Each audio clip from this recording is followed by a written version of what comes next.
Testing.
Welcome, everybody. Thanks for joining us tonight.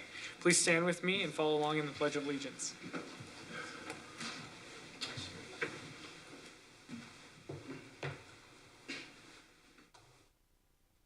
I pledge allegiance to the flag of the United States of America and to the republic for which it stands, one nation, under God, indivisible, with liberty and justice for all.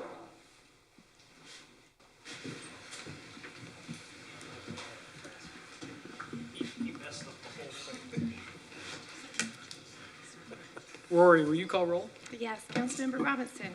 Here. Gettle. Here. Brown. Here. Sperry. Here. And Glover. Here. Thank you. We'll hear from Chief Larson for the Unified Fire Report.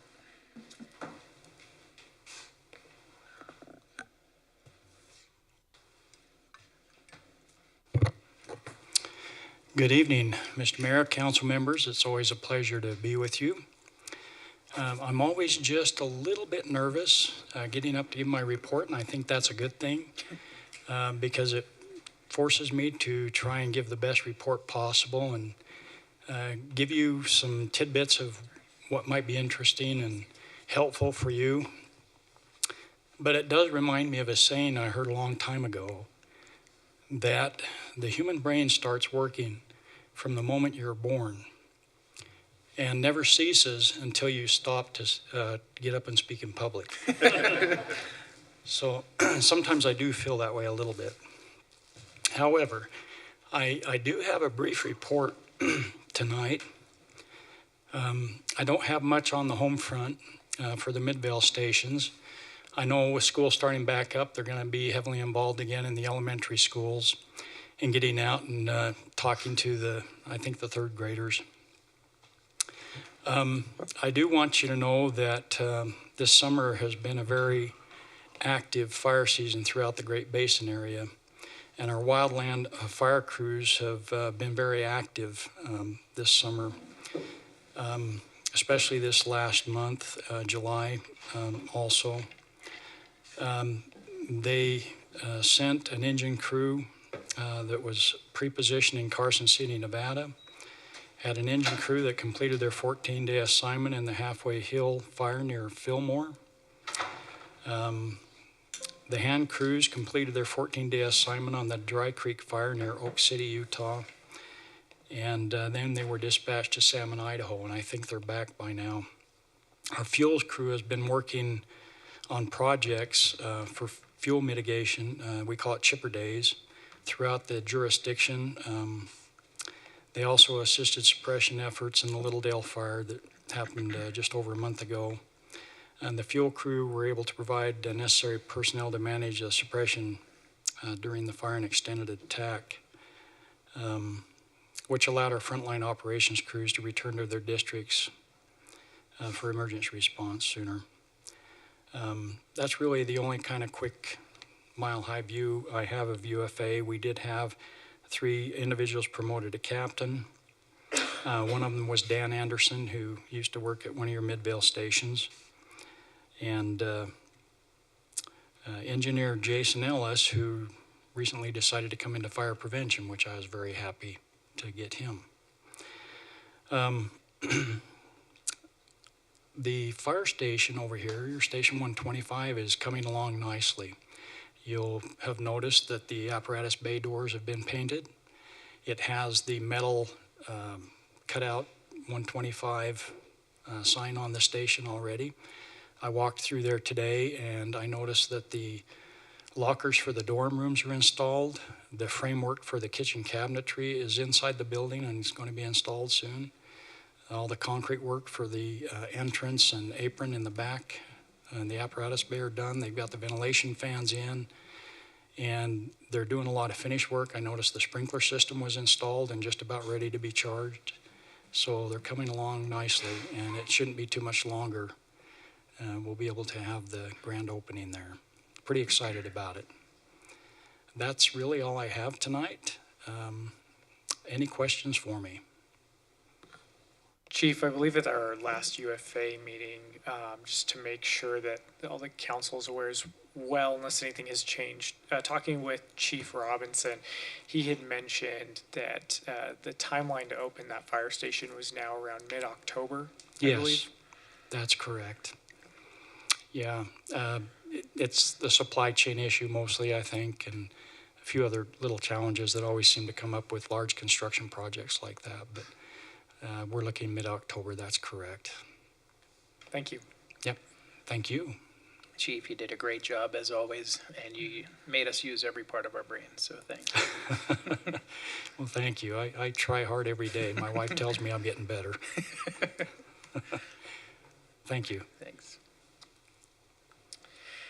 All right, moving on to the public comments portion of our agenda. Any person wishing to comment on any item not otherwise scheduled for a public hearing on the agenda may address the city council at this point by stepping to the microphone and giving their name for the record.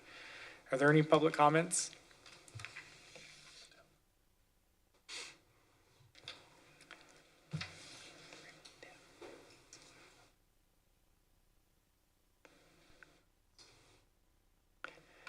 You were hiding back there.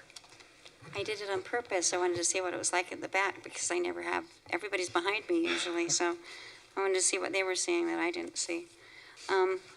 Also, at the end of your public comment thing, it says the staff will provide a response outside of the city council meeting.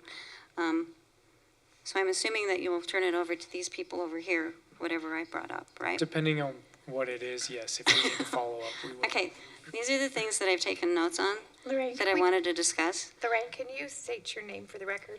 We have a recording. No, I've never been here before. I know who you are, but people listening. Lorraine Butler, 70 West, 7500 South. So I was taking notes on all the things that I wanted to share, and then you've noticed that I've highlighted certain ones that I think that might be more important. Because they're nothing I say sometimes is important.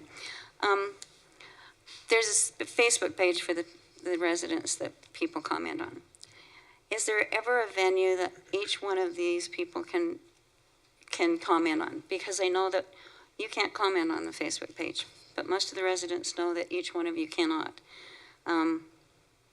Just to respond to like citizens' concerns. I know you have, Mayor, and I know that Mr. Gettle have, Mr. Brown has sometimes, but I also know that you can't do this all together because it's illegal. It's like having a quorum out of quorum. So I know that because I've been here long enough to know that.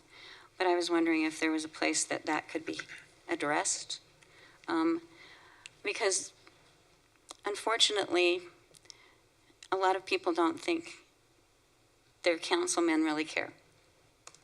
So if anybody does respond to them, then they put that one over some of the others. And it's so good to see all of you together for the first time, and I don't know how long, because I have been watching them on Zoom whenever it comes up.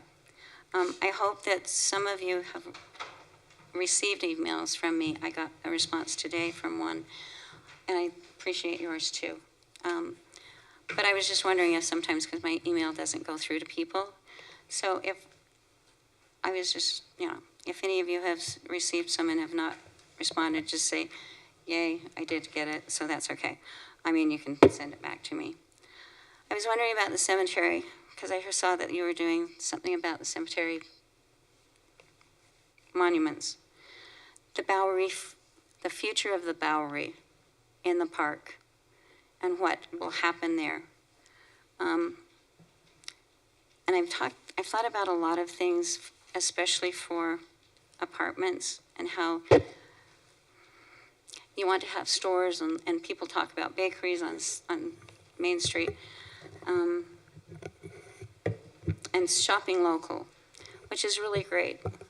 But my husband and I were discussing it the other day, and there will never be able to have a local grocery store underneath one of these apartment buildings because you're up against chains.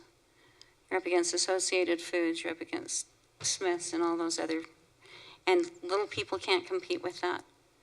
I know because I've been on that kind of the end of a business, that you can't compete with the big ones.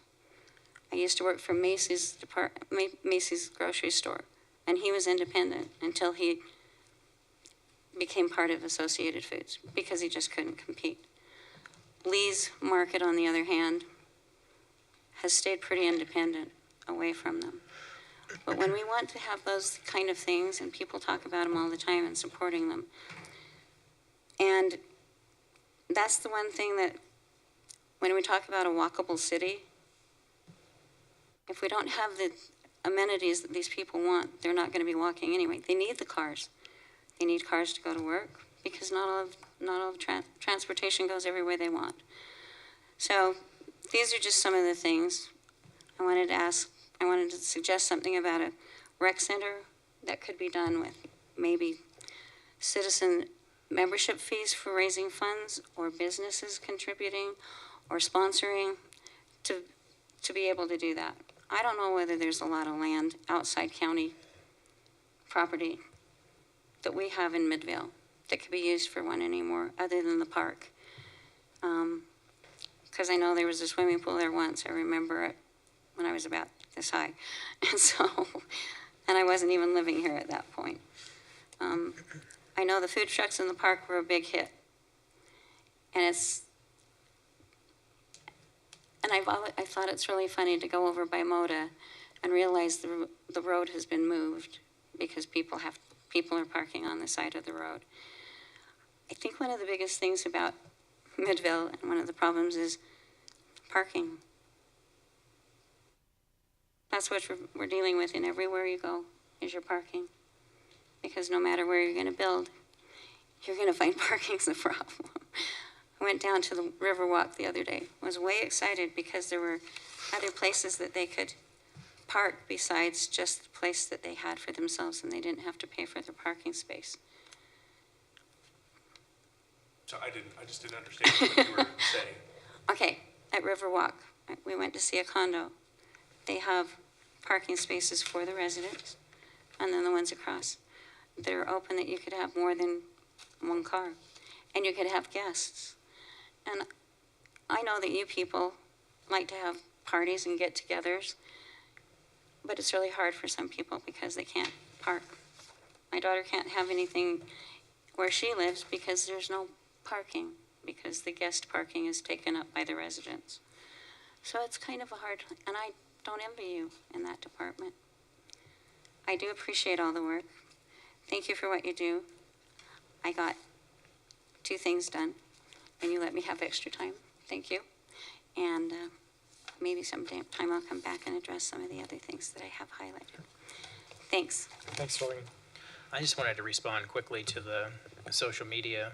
I do frequently comment on the Facebook page, and you have to realize too that there might be council members who aren't interested in doing that, but might be more responsive to text messaging, emails, or a phone call. So there is what you said is true. Like, we can't, the 5 of us, the 6 of us can't have a conversation online, but we are, to my knowledge, free to speak in our individual capacities. And I know a lot of people do text, but a lot of people don't have your phone numbers. And they don't have, they don't know where to get them or how to get them. And you can email, and email sometimes is a slow process for a lot of people. I understand that one. I do totally understand. But it's like, I guess that's the thing, because if you're a public face, and that's really hard not to be a public face and not respond to certain things. So, like I said, I understand that one totally. That's why I was wondering if there was another venue that might be able to be utilized by each one of you, that they wouldn't think, oh, well, this one doesn't care, this one doesn't care, that one can't care, because I think it's really sad. If you wouldn't be here, you wouldn't be sitting behind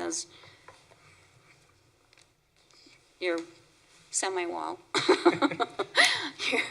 your place that, impenetrable building.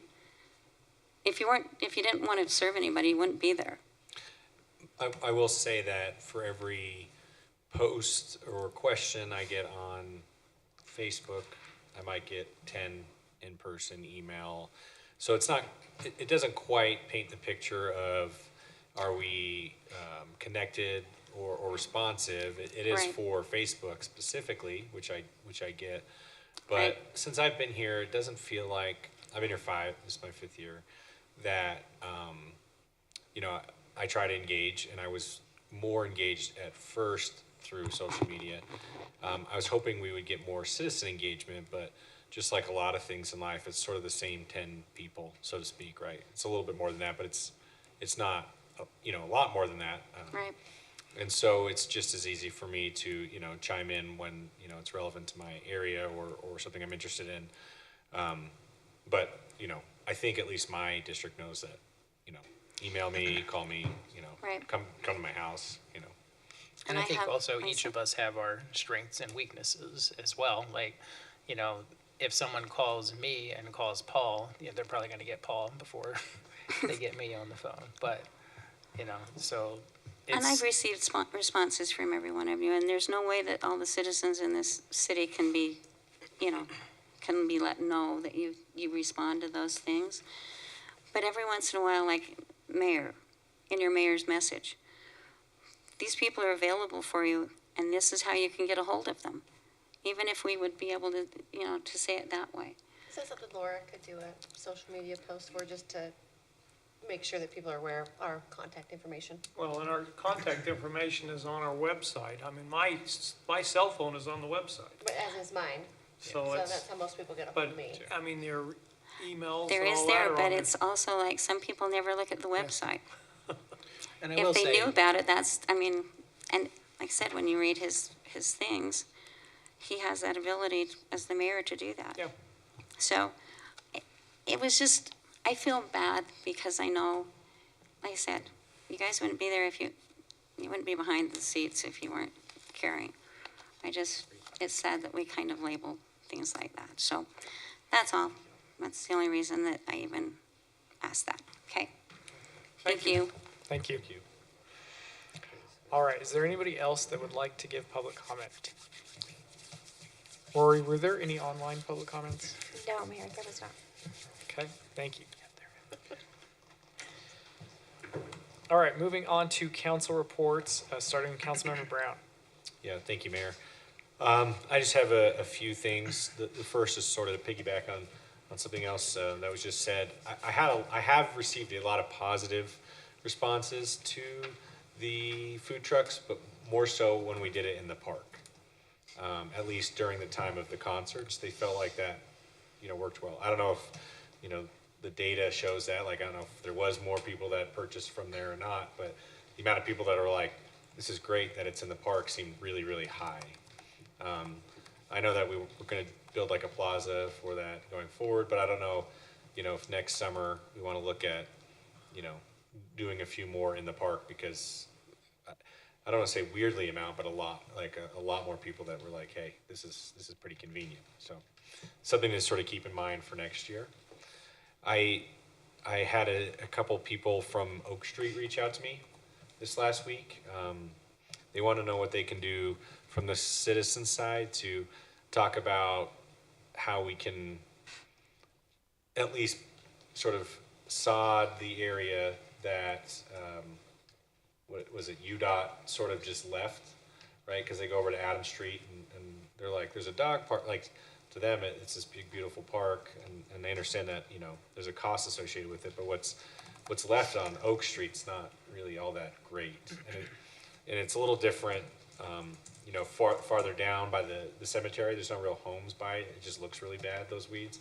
This one is, you know, neighbors' homes, right? Like directly across the street from a bunch of people that live on Oaks, or directly to the north, to the south of people. So I don't know what we can do to engage. The citizens are like, hey, we'll do it. Like, do we need a petition? Do we need to reach out? Like, how do we get something moving so it doesn't look so bad? It wasn't like, hey, let's put a whole park in here. It was just like, how do we have a usable space or something? So that seems to always kind of come up around this time. I don't know if it's because weeds are getting bigger and they notice it, but it's something I think we should probably look into. That's all I have. Thank you. Councilmember Robinson. I have nothing tonight, thank you. Councilmember Glover. Nothing this evening? Councilmember Gettle. thanks, Mayor. This Friday, the County Animal Control Services is having their Spaghetti and No Balls fundraiser. That's one of the best named events, I think, of all time. But so I was initially going to go to it, but I do have a birthday party that I have to attend. So I was wondering if anyone here from the city might want those tickets, perhaps you and your wife, Mr. Mayor, or anyone else who might be available. I can send details. It's Friday night, 7 o'clock or so. It's pretty, I'm very upset that I can't go because they were going to have a pet psychic and it's like all this amazing stuff. But I'll send an email with the details, and just if anyone wants those 2 tickets, I can let them know and they'll just switch names for that. But yes, also it's a very good, they raise like hundreds of thousands of dollars at that event, so it's pretty legit.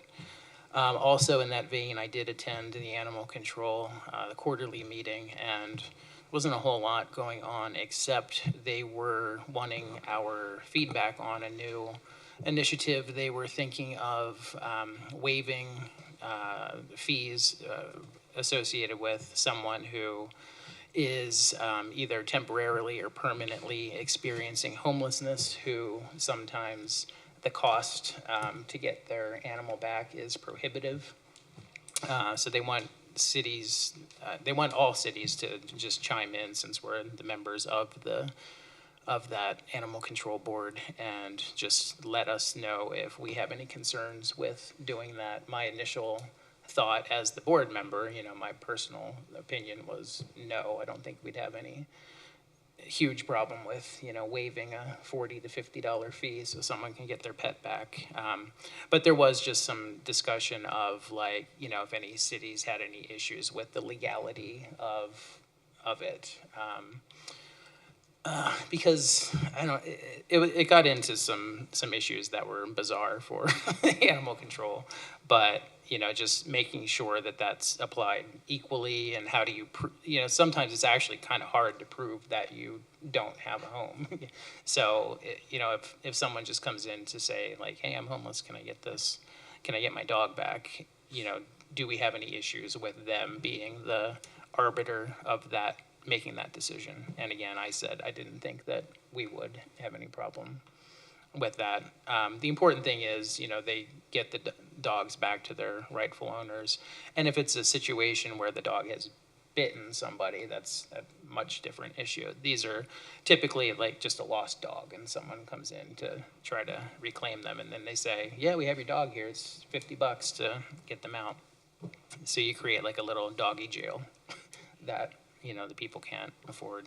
So anyway, if you guys have any opinions on that, I'd be happy to hear them. If not, I'll just let them know that as far as this discussion went, there were no huge concerns with that. So other than that, I did want to thank Matt and whoever was involved in getting initially the issues solved at Millennium and Cottonwood. I think moving the road, as Ms. Butler put it.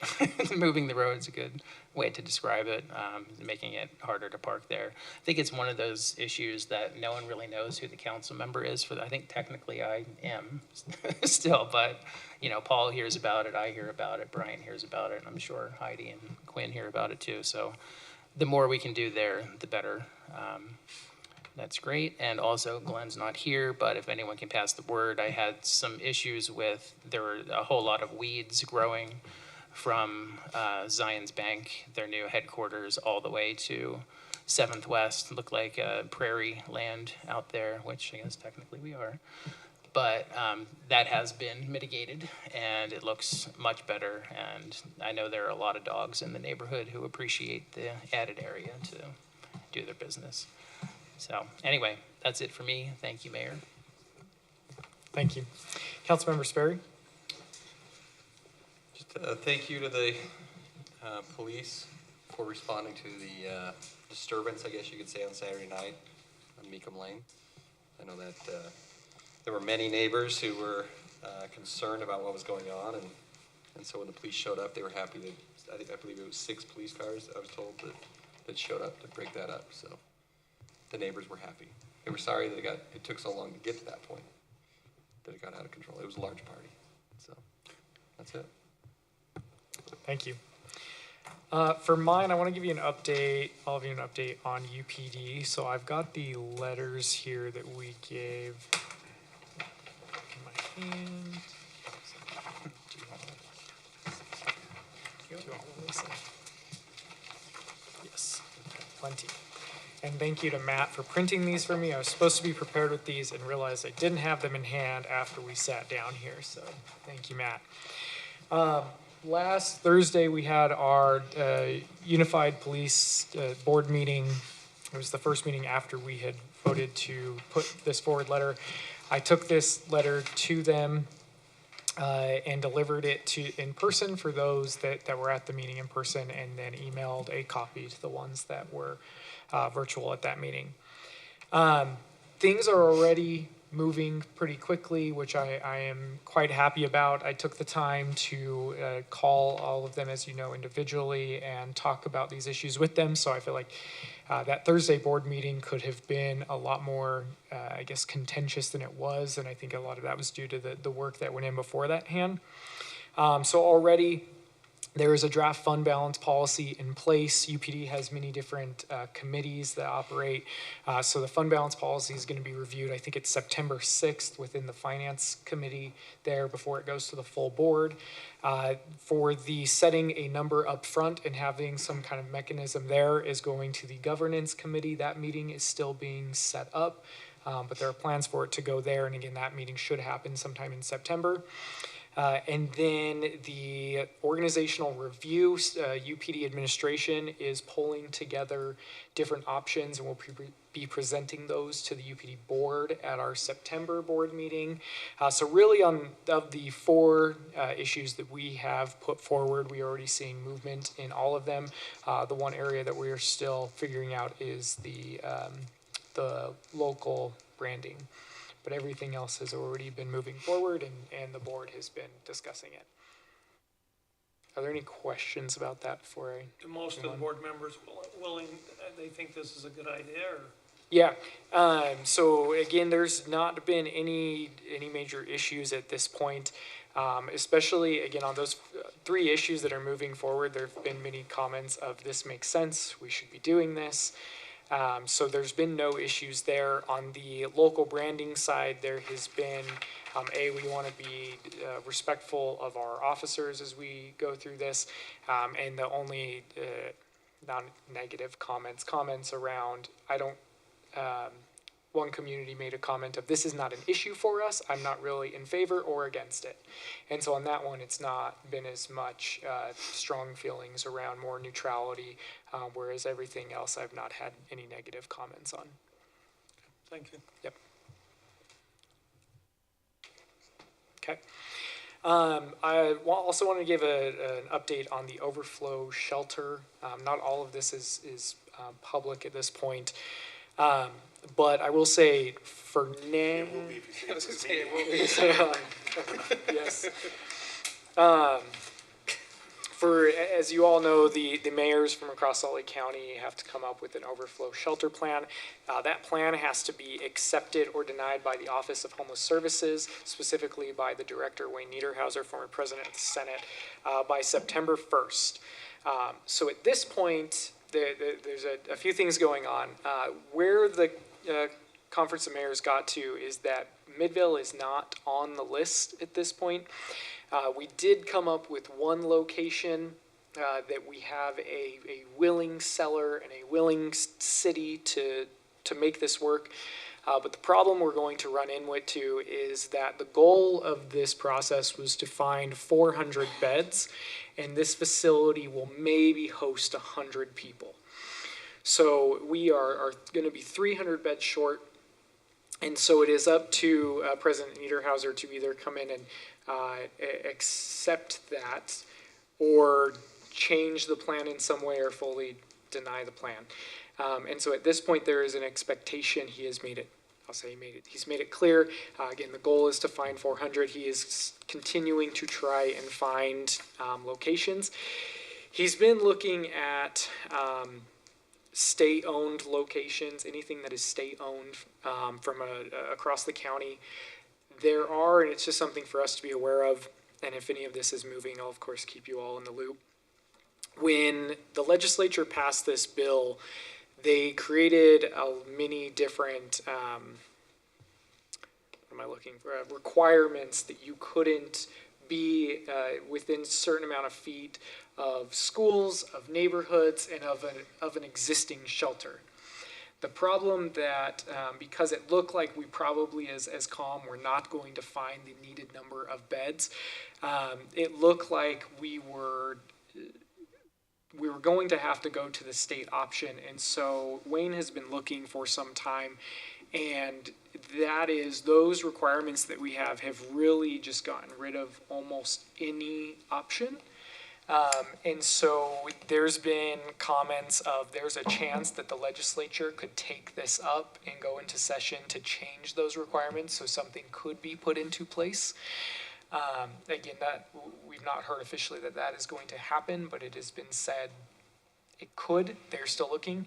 On the flip side of that, there are still individuals involved in this process who are trying to work with, especially larger developers who may own many different types of buildings, to see if we can find something that maybe a city didn't put forward.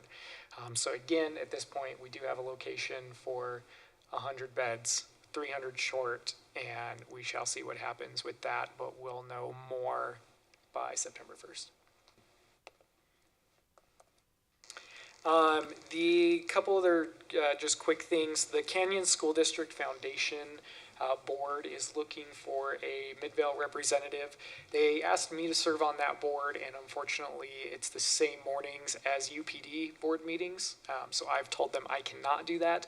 But if anybody on this council would be interested, I'll send out an email reminder. It's the third Thursday of every month from, I think their meetings start at 7:30 a.m. and I think last 2 hours. So if you're interested in sitting on the Canyon School District Foundation, they really want a Midvale representative, and I think it would be great to have somebody on that board. The other thing, much less important than anything else I just mentioned, but mostly just so you all know, is that I was working a secondary job in this part-time mayor position. Being everything that is going on with Unified Police, with overflow shelter, and I think especially on homeless mitigation funds, the many different issues that our city is I guess running up against right now, I did decide to resign from my other job and will be doing this essentially as I will be here full-time. And that's just something for you all to know. Really, the only difference that makes is that I wasn't here on Mondays, and now I will be. Do you work full-time hours, essentially? Yeah. Full-time plus. Can we discuss that further at another time? Like, I would hate to pay someone part-time hours for full-time work. Well, having said that, I agree with you, but that's the reason we set the mayor's salary at what it is, because that's what was happening back then. We're growing even more. Well, and it could be. I'm just saying that is why. I mean, literally, we went from $17,000 a month on up to. So I mean, I'm not saying you don't deserve more. I'm just saying that's what happened. To be clear, that is not my expectation. He didn't tell me about this before or anything. I want people to get paid what they should be, and I think we should. Can we look into what similarly situated cities are now, opposed to Midvale in 2000? You know, we have a lot more citizens, we have a lot more businesses than we did even in 2000, right? Well, and hopefully with a new assistant city manager coming on, hopefully, some of those duties can be assigned to that person as well. Not saying there aren't things that you, mayor, have to do, but if you're willing to do those things it's one of those things. I agree with Councilmember Brown. Like, if anyone who's doing work should get paid for it. And if you're, doing more than part-time work, and that's what the previous two mayors also did, then, obviously there needs to be a discussion either you're doing too much or we're paying you too little, but it's got to be one of the two. If the council wants to have that conversation, I will leave that to you. Again, that is not my expectation. I feel very fortunate for being a part-time mayor. We are generous to the mayor role compared to other cities and their part-time mayors. And my wife and I collectively made that decision that we were going to try to make it work. So this is technically my first week doing that. But so I just wanted to make sure that you were all aware. Thank you, Mayor. Yep. Congrats, I guess, maybe. Maybe. We'll see. Thank you. All right. That is all I had. A very short report, I know. Go ahead, Matt. I have nothing this evening. All right. Okay, moving on to our department report. We'll hear about administrative services from Mariah Hill.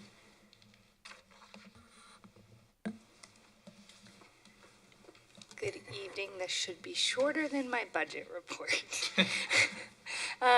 For the Justice Court in July, they had 745 cases filed. This is I was talking with our court administrator about this today, because this is a 20% decrease from July of 2021.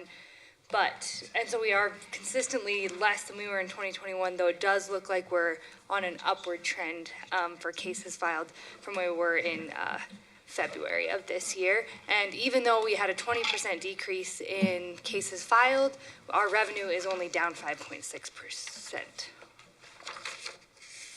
Do you want me to wait? Okay. You don't really need to see the screen that I can tell you. I'm using an exclamation point on this, fully staffed. We got it now. Okay, because it is the first time since I started over a year ago that the court is fully staffed. They've had a lot of ins and outs, but they are fully staffed, and they have 4 Spanish-speaking staff, which is excellent for the people that they serve. In information technology, they're really just focusing on security. Recently, they are putting into effect a new next-generation antivirus onto all of our computers. They are also putting in a software that is a continuous compliance analysis and training software, and making sure we have the appropriate backups. That's all slightly vague because Matt Pierce was like, don't tell everyone exactly what we're doing for our security. So that's why that is a little vague there. Having said that, Yeah. The news the other day was Murray got hacked. Yep, we've been So I wanna talking make about sure- it quite a bit. Want to make sure that we're doing all we can that that's not going to happen. Yeah, Matt listed out like the 9 different things they're doing for our security, and he said, here's what Murray doesn't have that we have. So, yeah. I just want to make sure we're forward looking at this. Yes. That'd be terrible to have to shut and lose everything. Yeah. Yeah, when I asked Matt what he wanted me to tell you guys, he was like, just tell them we are focused on security. And It's we are backed up off-site now, right? Yes. Yes, we are. Yes. The council has contributed significantly over the last couple of years to making sure that we have a lot of security for our system. I do think, though, that I think this might be the case in Murray, and is the thing that makes us nervous here, is that while we can make our systems as secure as possible, in the end, oftentimes it comes down to the actions of our staff. And we provide trainings at least annually in person, and provide tips throughout the year to try to help them make sure that they don't make some of those mistakes. But from a technology side, I do believe we're in pretty good shape. But if we lost everything, we're backed up that we can restore it all, right? Yeah. Yes. Yes. I mean, that's, Matt told me worst case scenario would be a week of lost. Yeah. Today. Yep. IT has been working hard to get SharePoint sites ready for all of our departments, and now they are ready for the departments to kind of take them over and build them out. This is an intranet, so it'll be the thing that we use internally to kind of see what's going on in other departments, find resources and things like that. They completed 84 help desk tickets in July, and then we spoke about a GIS hub at the budget retreat, but it's essentially will be like a public-facing GIS site that is accessible and usable for different things for the public, and that should be coming early 2023, if not sooner. Our GIS manager is working hard on that. In finance, thanks to you all, we had the final budget approval, and now are working towards getting our budget document book prepared and with all the criteria that the GFOA looks for to get the budget award. We have officially closed our fiscal year 2022 books and are working on our year-end processes. And in purchasing that beginning of the new year means lots of new year requisitions and purchase orders that we've been pushing through. And then I just also, I didn't know how else to say this, but we have in finance been just kind of reorienting since Kyle's departure. And I just really wanted to give a shout out to the finance team as we've all been taking on tasks that Kyle had done and just putting our best foot forward to kind of make sure the department moved forward flawlessly, and my team has been really great with that. And then here's the utility billing dashboard for the last few months. I had talked with our treasurer this morning because I was looking at the number of estimated reads, and our meter technician is really awesome and has been working really hard, and I was confused why we had higher amount of estimated reads in cycle 2 in July and in cycle 1 in June, or reverse, sorry about that, but MeterWorks came out. They've been slow on the meter swap out list that they've been working on just because of supply chain issues, but they did come out and do 182 meter swap outs in that time, and then the timing of when we got that information and got it changed out in the system is what caused that. Any questions? I do have a question. Okay. Regarding the utility billing. I actually had lunch with a resident yesterday who wanted to discuss several concerns that he had, one of them being his utility billing. And I did tell him that I would have someone reach out to him directly. Could I email you his name and phone number? Okay, cool. Yep. Thank you. Yep. Was his issues specific, or was there a broader issue? He said that over the years he's asked for an explanation of his water bill and has never gotten one that completely makes sense to him. And to be fair, I asked him, when's the last time you did that? Because, we know that we've had a lot of upgrades in the billing. Yeah, they changed the bill just before I started, I think. So it's been 4 or 5 years, he said. Okay. So I said that, I don't know what happened in the past, don't care, but we'll get you taken care really of. Happy to reach out. In the future. Okay. Yep. So I'll email you his name and number. Yep, no problem. Thank you. Anything else? Thank you.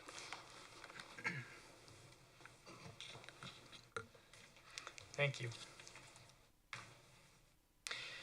All right, moving on to our consent agenda. We have 2 items. Consider minutes of August 9th and August 16th, 2022, and set the date and time, September 6th, 2022 at 7 p.m. for a public hearing to consider amending the fiscal year 2023 Midvale City fee schedule. Mayor, I move that we approve the consent agenda. Second. We have a motion and a second. Is there any discussion on that? Rory, will you call roll? Yes, Councilmember Sperry. Aye. Glover. Aye. Robinson. Aye. Brown. Yes. And Gettle. Yes. Okay, that passes. Thank you. Moving on to our action items. Our first item tonight, consider resolution number 2022 R38, confirming the mayoral appointment of Nate Rockwood as the Midvale Assistant City Manager for Midvale City. Nate, do you want to come up?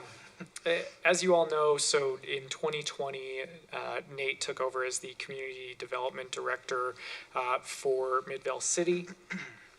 But beyond that, he's had 15 years in local government and management experience. I really think going through this process, I know that you've all worked with Nate and know his work. The most impressive thing for me out of my conversation with him was really the way that he talked about innovation. And I think we've seen that in the work that has been done on Main Street, and the way that he talked with me about really looking at I think, pushing ourselves to do more and to be better, both just as a city and for our residents. And so really the innovation that I think he'll bring to this role, as well as trying to look at the processes that we have in place and how we can just keep improving as a city.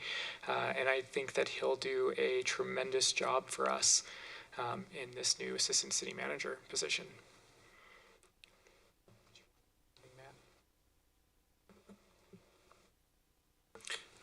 I think you really covered it. But I guess I just want to say that Nate has brought a lot of really positive, creative projects to the city, as well as providing a lot of insight that I think has been educational and, if at the best, and if nothing else, helpful to me in a lot of the things that we have done over the course of the last couple of years that we've been here.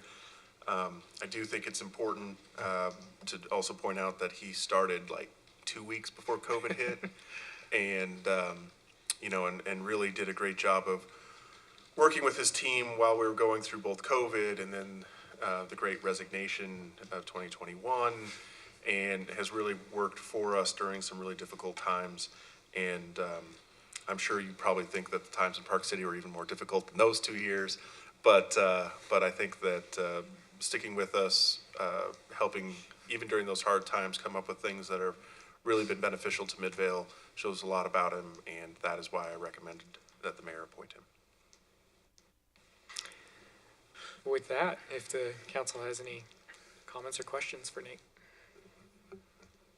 Typically, I do reach out to former employers, and I did do that 2 years ago, and I will remind everyone that the emails and recommendations we got back from Nate's former coworkers and supervisors were all extremely positive and glowing. And one of those things, again, I always mention is like, are they trying to get rid of this guy? Because no one had a bad thing to say about him, and we've learned over the past 2 years that no, they weren't trying to get rid of him. We really got a special person for the role, and I think that it's a very natural transition for you to go into this assistant city manager role. I'm excited about it. I think that the work that you've done over the past 2 years, the Mural Festival alone, and I know you're not going to take credit for all of it, but there are a lot of people, many of them in the audience today, who were a part of that as well. But I think some of those grand ideas are why. There was an article in the Tribune, I think, that asked if Midvale might be the next Park City, and I don't think there's any coincidence why that city was chosen as a comparison to what Midvale can become. I could go on. I might. I don't know. I haven't decided yet. But I'm very excited for you in this position. I think you've certainly served the city very well. And a lot of times we worry that we'll get an employee who's, just worried about a paycheck and not the city itself, because, we're all residents, and not necessarily the employees who work here are, but the ones that we have, and you in particular, seem to really care about Midvale, its future, and its past, and I appreciate that. And pending the vote in a few seconds, I, for one, am very excited about your appointment to the position. So thank you for what you've done the past 2 years, and we look forward to what you do in the next 25.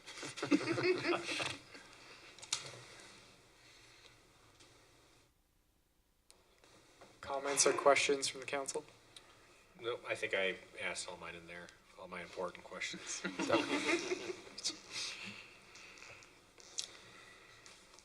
If I could just ask one question, what, just for anyone who might wonder what to expect from you in the position, what do you think are one or two of the most important pressing issues for you in that new position that you'd like to tackle day one tomorrow, as Matt mentioned, with the meetings he has for you in that role? Just one. You don't have one or two, or one. Surprise me. No. I think I'd like to look at the city and cities. I talked about a lot this through the interviews that I had for the past month or so. I really like to look at cities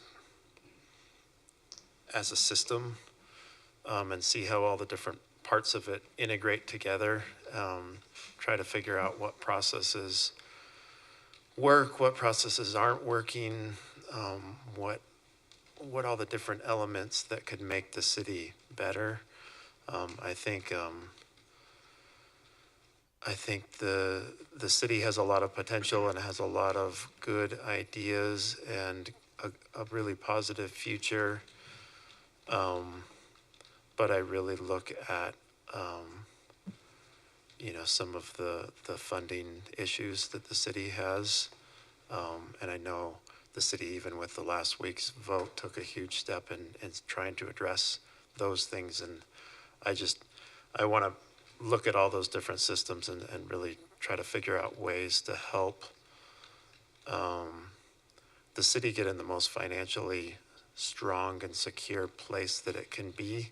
Because when you're in that position, that's when you can serve the community. I know that you want to keep government small a lot of times and keep fees low, but at the same time, citizens also want to have services and they want to feel like they're part of a community that provides things for them. I think some of the we've had a lot of festivals, but some of the events that we've had are starting to bring back some of that community spirit.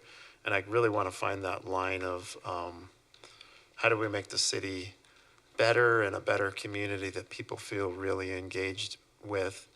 But at the same time, we're still being very financially conservative in terms of not, overcharging citizens and making sure that their quality of life is good. But it goes both ways. I mean, the amount that you pay in taxes or fees or anything like that, and then the amount of benefit that you get from your community is a balance. And we want to find that balance of quality of life that we're providing to the residents that live here.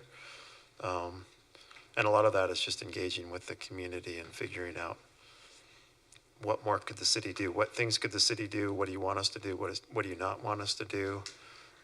Some of that costs money, but I think sometimes the citizens are willing to pay that money because they get a quality of life out of it, whether that's core services or whether that's sort of, things like events and things that we've seen a lot of citizens enjoy recently. So that's something that I want to work on, is just finding that balance. And I really went back and forth on whether I wanted to take this next step or because I really enjoy working with the RDA and working with community development and doing the things that we're doing and getting that progress. But I felt like I could use some of that financial background that I have, that maybe that could help the city a little bit more. And so I'm excited to put my full skill set towards the city, and I hope that makes things better. I hope, that commitment that I'm giving is what you want. And I am really humbled that you're choosing me for this role, and I hope to serve the city well in it.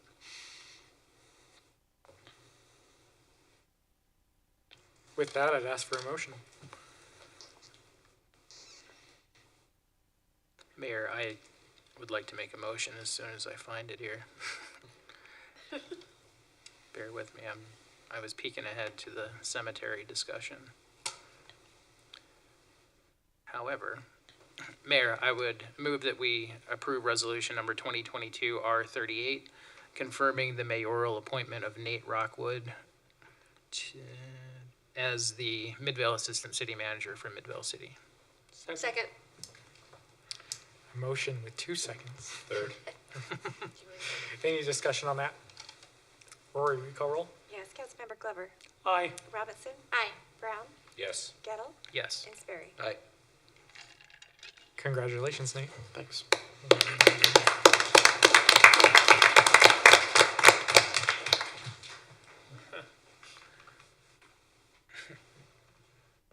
Not that we're eager to get him started or anything. But I get to swear at you officially. Would you like one to look at? Sure. Okay. Raise your right hand or repeat after me. I state your name. I, Nate Rockwood, Do solemnly swear do solemnly swear that I will support, obey, and defend that I will support, obey, and defend the Constitution of the United States the Constitution of the United and States the Constitution of the State of Utah and the Constitution of the State of Utah and the laws and ordinances and the laws and of ordinances Midvale City, of Midvale City, and I will discharge the duties of my office and I will discharge the duties of my office with fidelity. with fidelity. Congratulations.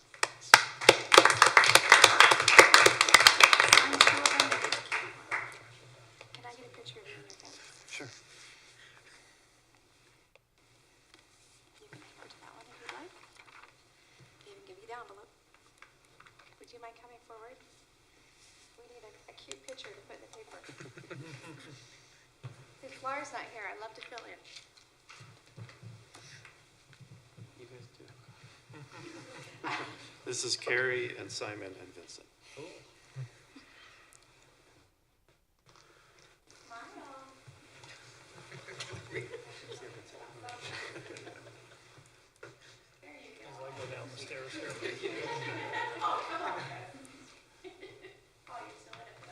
Hey, I don't want to be in it. Very good. Thank you very much. Congratulations. Thanks for being here.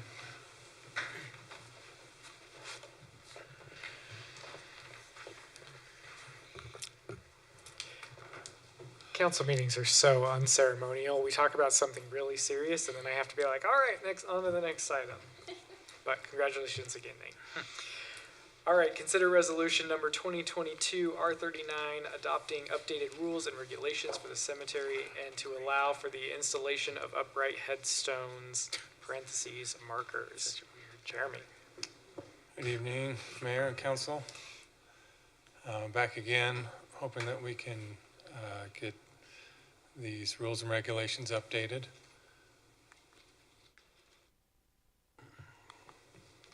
I just wanted to go over a quick overview of what was included in this group.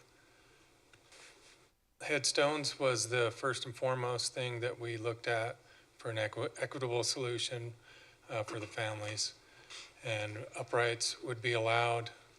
In there would be the specifications and the sizes that we allow, the fees associated with those uprights. We also added in work request required, an application for the companies, the monument companies who are coming in to do work, so we can better keep track of who's coming and going, what they're installing, and charge the appropriate fees. Also, one headstone per grave. That's with an exception for a veteran's marker at the foot of the grave that's supplied by the Veterans Administration. For scheduling, we needed to clarify when notifications are due. So when someone calls to schedule a funeral for Saturday, all the documents, everything is due by Thursday at noon. Same for Friday, it would be Wednesday at noon. So having that updated so that we can hand out our rules and regs, and anybody who's looking to schedule can know when they have to have their documents in, everything paid for, so that we can have the funeral at the cemetery on the day that they want. Decorations, while they are all listed in the code, it's a lot easier for us to hand out rules and regulations than to tell people our rules are in the code and have them try and look through them. We've done that a few times, and people aren't very happy with us when we do that. So having a set of rules that they can look at that has what we allow as decorations, when we do our cleanups, our monthly cleanups, how soon we do it after holidays, and the concessions we take for recent burials around the holidays. And we try and be as accepting as possible to leave things as long as possible around current burials and the items that are not allowed. So that's kind of the base overview of the updates that we made.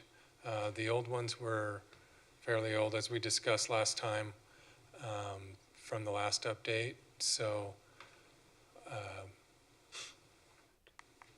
moving on, any questions? I do want to add just one more thing to this, which is there are a lot of changes that still need to be made to the code as it pertains to the cemetery. And this was intended to address some issues that we needed to get to now. We hope that they would be a little bit easier to deal with. There are some more complicated issues that we still need to work on. So this is not the end. This is a first step. But my hope was that if we could get these out of the way now, that'll buy us a little bit of breathing room on some important issues, but there will be more coming to you this fall. Just to clarify that, Matt, looking through the rules and regulations that we were given. Some of them are just, like decades and decades and decades outdated, like, as I mentioned in the last meeting, like the wife being buried to the left of the husband and stuff like that. Are we gonna do like a higher overview and like get rid of a lot of that language that's like so far outdated that it borders offensive? The full overhaul will be extensive. Okay. Do we have a city sexton, by the way? Because he or she is very much involved in this job, according to these. The city sexton has to approve a lot of the lots, and I don't think we have that. Some of those are things that are definitely what we need to address. Yes, okay. But if you want to call Jeremy that today. I guess I was a little confused the last time we talked about this, because it sounded like from the Public Works perspective, you were very much pushing for no upright headstones as a preference for safety reasons, for equipment reasons, just being able to mow, to sprinkle, Right. and then we kind of said, no, we're going to allow them. So, you know, I honestly, I agree with you and Public Works that, you know, we should have a ban on upright headstones, and I don't think that we should charge more for them. I think, as other cemeteries do, just not allow them because they make it unsafe to have equipment go in there. Uprights are, there is a safety component there, but there also is more of a risk to move them and damage them. And that's why, after looking through the different sections that we have and the number of uprights that we have, and the spaces that we have left, we already work around all those already. And, you know, one of the things that we looked at was we get almost 50% or higher of the people that are doing a burial are requesting an upright headstone. So is it because again, I think what you were trying to impress upon us last meeting is that it would be easier for Public Works not to have more upright headstones. So it will cause us some work, but that's where, with the extra man hours it takes, that's why we wanted to associate the fee, so that we could cover the costs of the extra man hours. So if we approve this as is, and there's a higher fee associated with it, it still doesn't alleviate the difficulty of the job, but it at least solves. I don't want to Right, it's going to be difficult regardless. Okay. The more full the cemetery gets, the harder it is to perform a burial. And are you and Public Works okay with this motion? Yes, we are. I don't want to make your jobs harder. At the end of the day, that's what I'm. It's a grave subject. Right. I talked with the parks manager, the lead, and we all discussed it. We talked about the areas that we have where there are still a lot of open graves, where there's not a lot of uprights. So it's a mix right now, and one of our Section C, that has filled up a lot recently, it's mostly uprights, and we work around that all the time. We are here to serve. We know that over the last, I think at least since 2012, which was the regulations that have been handed out till this point, stated that they've been banned since 2012, which was incorrect. But they tried again to stop uprights about 10 years ago. And as I walked around the cemetery and with Glenn and myself, when we looked at the dates, it really didn't happen. And so we're just trying to find a way to facilitate the needs of the community in a way that's equitable and helps cover our costs. Okay. So this, if passed, is not, it's not going to create a huge headache for you guys that you weren't already anticipating. No, it's a little extra work. We're going to do a little more office work, but depending on if people choose to have, an upright or not, it will cause us some overtime. And it's just kind of a thing that we feel is okay. Okay.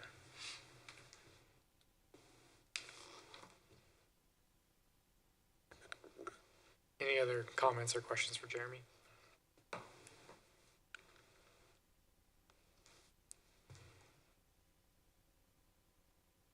Would anyone like to make a motion? I'll make the motion. I move that we adopt resolution number 2022-R-39, adopting the updated rules and regulations for Midvale City Cemetery and to allow the installation of upright headstones. Second. We have a motion and a second. Any discussion on that? Rory, will you call roll? Yes. Councilmember Glover? Aye. Robinson? Aye. Brown? Yes. Gettle? Yes. And Sperry? Aye. Okay, that passes. Thanks, Jeremy. Thank you. Okay, moving on to item C, consider resolution number 2022-R40, approving the use of funds from the Bingham Junction RDA to fund the City Hall Plaza project. We'll hear from Kate. Yes, thank you, Mayor, and thank you, council members, and congrats, Nate. I am bringing before you an approval for the use of funds for the City Hall Plaza. I will say that this is assuming that that the board approves the agreement during the RDA board meeting. So I'll just begin from there. So after receiving positive feedback from the board on the City Hall Plaza, RDA staff has been working with Blue Line Designs to develop a scope of work and subsequent agreement. Based on that proposed scope of work, the cost for their services will be $130,000 or $435,000. Assuming that the proposed agreement is approved by the board, per the Utah Code, in order to utilize the fund balance from the Bingham Junction project area, both the board and City Council will need to approve the use of funds as an allowable use. Staff is recommending approval as we believe that the proposed project will provide a publicly owned infrastructure that will directly benefit the Bingham Junction area, and this is based on its location being a nexus between both the Bingham Junction project area and Main Street. The fiscal impact, the agency will utilize the fund balance from Bingham Junction to pay for the services from Blue Line. This will not be a loan and will therefore not require repayment. And again, this is assuming that the board approves the execution of the agreement during the RDA meeting. Questions or comments for Kate? Just a quick comment. This Councilmember Brown mentioned specifically wanting to put the food trucks in the park next year. I think one of the big issues having the food trucks here, which I enjoyed for a time, but there's just no tree cover whatsoever. So you're literally just baking in the summer heat in the park, and also it's in a parking lot, which are like 10 degrees hotter to begin with. So I think with the plaza, it might solve some of that issue. For one, there will be seating, and two, there will be trees to provide shade. So hopefully, if we're approving this money, it will be used for something. And at some point, we have to think about walkability to the park and to this plaza, and vice versa. But it is at the very last few food trucks, when they put it at the park, there was a lot of people who said, oh, this is much better. But I think that probably has to do with the shade that's involved over there and the pavilion to sit and eat it. So hopefully, it just kind of like raised an issue at the 11th hour, which is the second meeting in a row I said 11th hour. The other big thing is restrooms, where the park has them. Yeah. Right?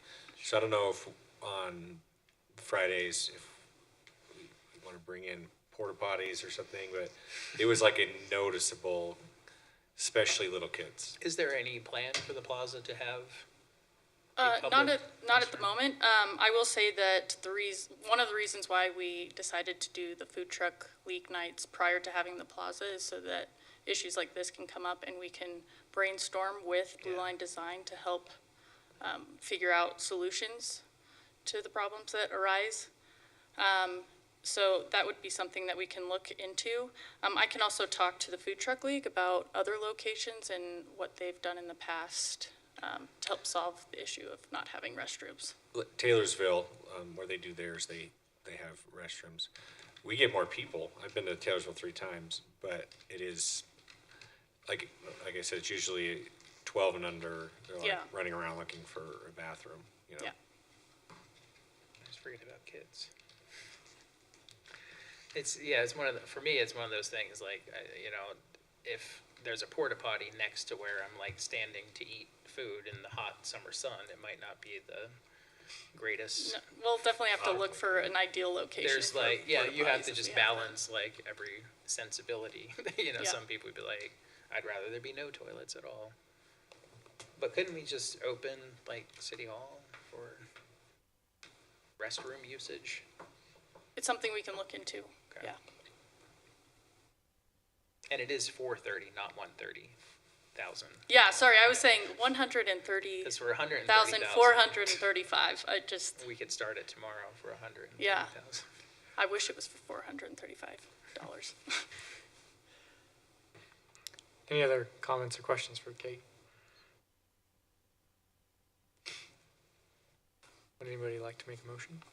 Mayor, I move to adopt resolution number 2022 R40, a resolution approving the use of funds from the Bingham Junction project area to fund the City Hall Plaza project.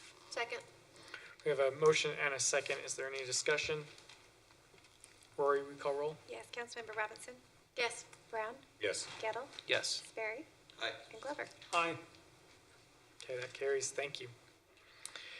Okay, moving on to item D, discuss and consider resolution number 2022 R41, authorizing the execution of a right-of-way lease agreement with 4th Ave and Main LLC and waiver of the associated annual rent for use of an existing bulb out located on the west side of the building at 7567 South Main Street. Really rolls off the tongue. Yeah, it really does. Yes, thank you for that. Okay, so I will just lead in by saying that the use of bulb outs is a common tool and a strategy that's been used to enhance and further activate streets.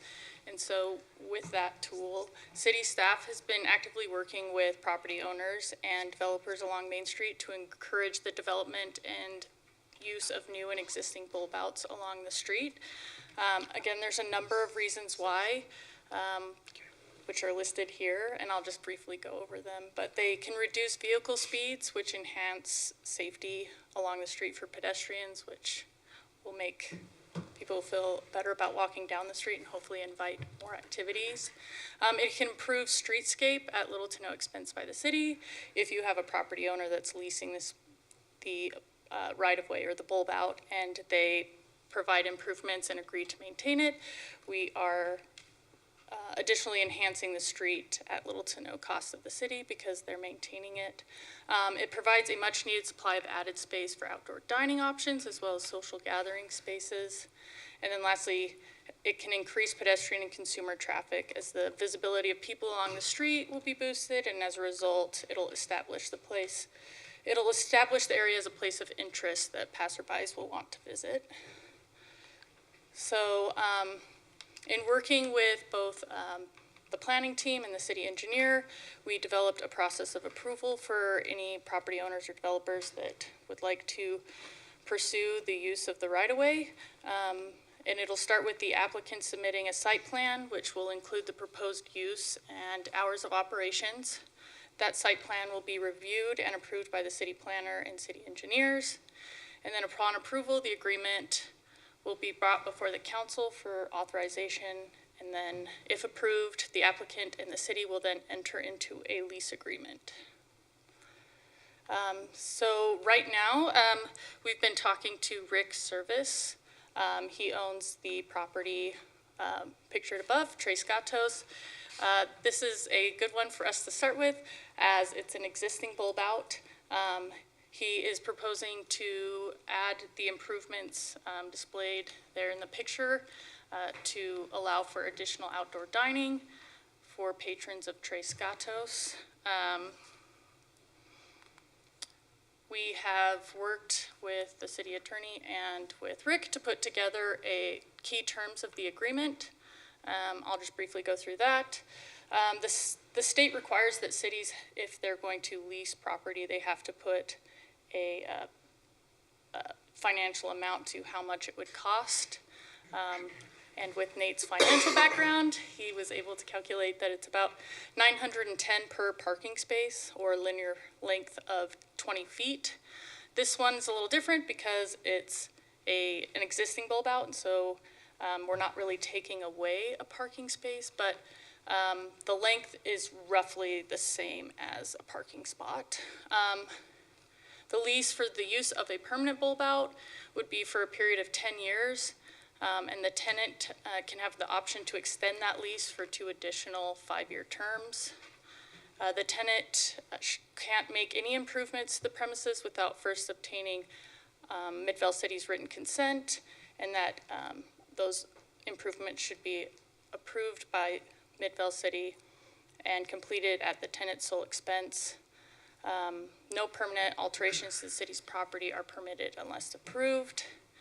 And then there is a requirement that the tenant shall carry a policy of general liability insurance, which is in accordance to what the trust outlines for us.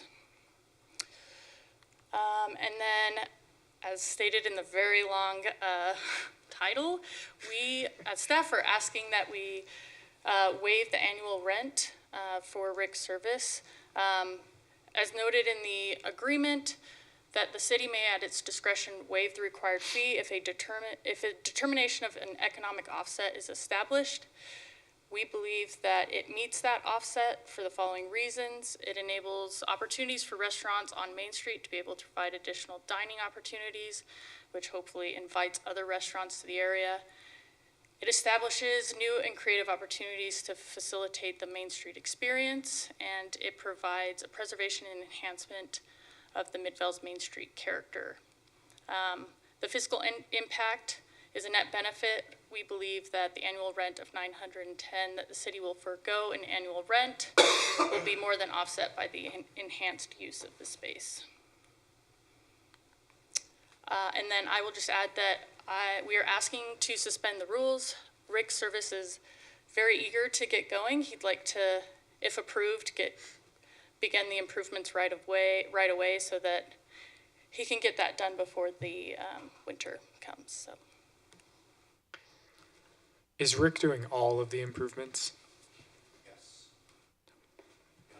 Licensed general contractor.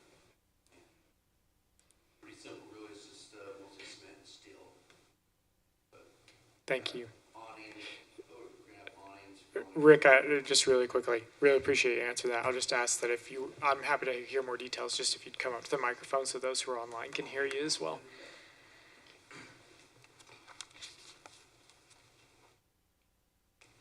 And then if you would just state your name into the microphone. Yeah, Rick Service. Thank you. I own 4th Avenue in Maine, LLC. So I guess the question again. Just that you are doing all of those improvements. Yes. I'll pay for all the improvements and do them. I'm a licensed general contractor. So, we'll make it right. What's your timeline for completing it if we approve it tonight? The steel is, my steel guy is out about 3 weeks, and then all the steel will be powder coated or anodized, be painted and anodized, and that takes an additional 2 weeks. In that meantime, though, there's concrete that needs to be done, work and that, but I've already even frankly ordered, there's 4 posts that will go up that bring stringer lights and a canopy back to the building. Nice. And I've ordered those already. So, because those have to be 12 feet out of the ground and 3 feet in the ground. So, they'll be here soon. Then we can start to do the concrete work. So I would hope, 5 weeks, something like that. It's pretty quick. Well, Trace Gatos has been such a good partner with the city. I enjoy it. I go there every Saturday. Good, I'm So- glad you do. Additional seating outside would be great. 'Cause Yeah, I right think now it'll be there's- fun. There's a couple of seats there, and if they're, if someone's sitting there, then you just gotta either sit inside or walk down Main Street, so. Yeah, I think it'll be fun. I don't know if you got really much chance to look at it, but we're gonna make, a bar with the curve of the bulb out with seats along that bar, and then, like park bench style, bar there, and then still, we'll move them, but still utilize the bike racks, so we can still have bikes. Any questions or comments for Rick or Kate? The only question I have, and this is just on the bulb outs, not this specific, is to make sure that there is language in our, what we're doing here that makes sure that the sidewalk is still completely, there's an easement for the sidewalk. We don't cut the sidewalk. There is a 5.5 foot. And I'm not saying just yours, I just want to No. make sure that that is in the language, that they can't block it off. Yeah, so I can answer that. Along with the agreement, there is an Exhibit B, which is the design guidelines. And in working with the city planner and city engineer, we've talked about stormwater regulations, access along the sidewalk and keeping that clear. We also have language in there that if there were to be an establishment that serves alcohol, that they have to abide by all of the DABC guidelines. I will also say that we will be working with Public Works closely so that any new bulb outs doesn't hinder any sort of street maintenance. And yeah, hopefully this is the first of many to come I just before want you. to make sure that Yeah. we're doing it right. Yeah, we want pedestrians to be able to walk up and down the Okay. street easily, so.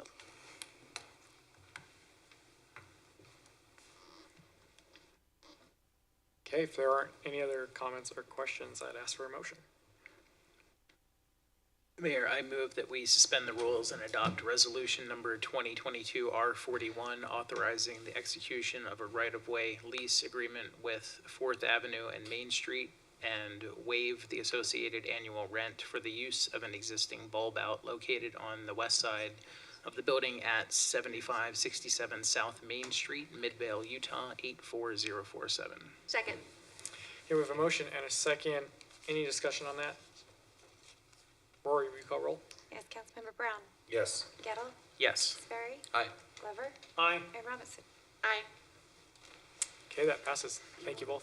Thank you. Motion to adjourn. Okay, we have a motion Second. and a second. All those in favor of adjourning? Yes. Aye. Perfect.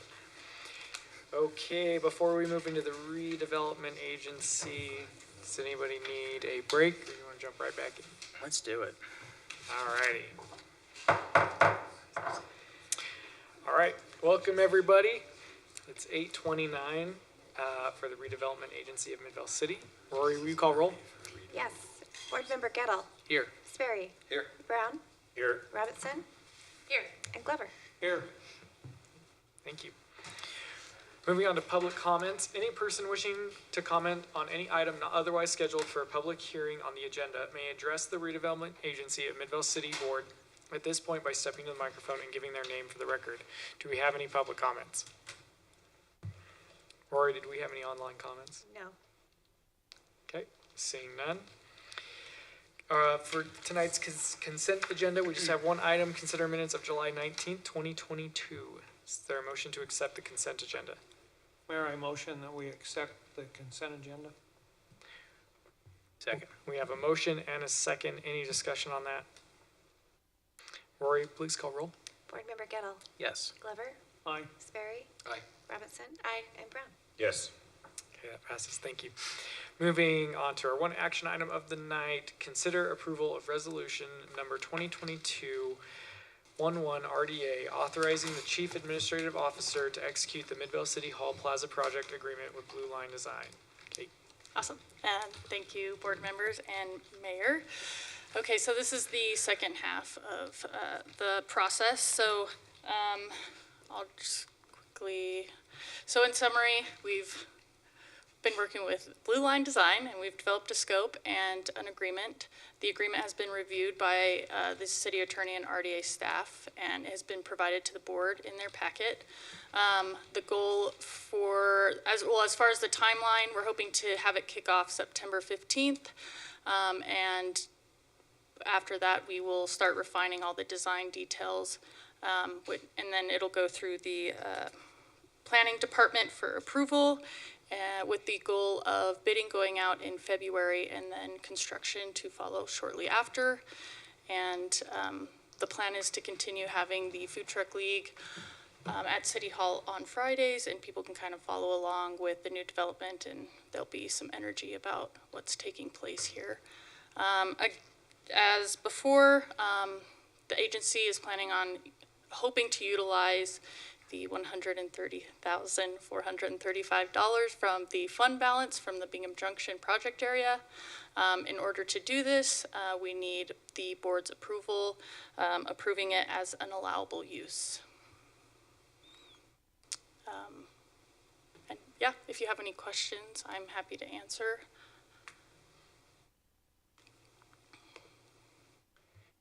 So at this point, do we have a commitment from the Food Truck League to partner with us next summer? Yes. Nothing's changed. I've been in contact with them about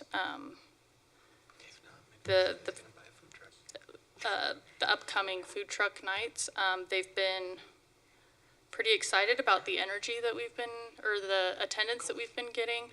About halfway through the season, they notified me that we have been getting about 400 to 650 plates sold on average, although it fluctuates depending on the weather. He did say that that is kind of in comparison to 500 to 1,000 plates per night, but the higher end is typical of more seasoned locations that have been around for a while. They think it's a great location, and they're excited to continue working with us. I have asked for them to send over data at the end of the season, just so that we can see where we're at with that. Like I said, they've been great to work with. The mayor came to us about moving the food trucks there for harvest days. I thought that was a great idea, and they were very easy to work with, and it was an easy, quick transition over to the park for that event. So, yeah. The only thought or question I had was, it seemed I would usually go to the Food Truck Nation website or whatever they're called, and it seemed like every once in a while a food truck wouldn't show up, whether they had like a better option. Do they get knocked out of the rotation or whatever? You know, because like I came this Friday, there was supposed to be like a Middle Eastern food truck, and it wasn't here, right? Oh, so yeah. I'm not sure about that. That's something I can ask. I don't know like what their rules are as far as like trucks that just don't show up. I guess I'm more worried, like, does that say that they're like, hey, there's not enough here, and so if there's something else, we're not gonna show up, and then all of a sudden we could have like 3 food trucks not show up, or 4 food trucks. So I think I don't remember if we asked the guy that was here from the food truck group, or if we just talked to him a little bit after, but I know they said they keep track of it, and I mean, I don't think he used the word penalize, but if people don't show up, I think he mentioned they have a point system. Yeah, something. And you have to maintain a certain. I just don't want to be like the city where they're like, yeah, we'll come, and then like someone offers them something else, and it's like, oh, it's Midvale, and then, you know, we're supposed to have 6, and now we have 5, and then 4, and then 3, you know. No, I mean, he said they keep track, and so if they don't show up, they're kind of demoted. But he did say also they need, if they're gonna do this and commit, they need to get the traffic here, or else, they can't send trucks here, because it's just not profitable for them. So, if we're gonna do it, we do have to make sure that the word's getting out, and we're having events like the different festivals or whatever. So Nate, keep it up. With the change of job, we just expect more, so that it's, bringing people there.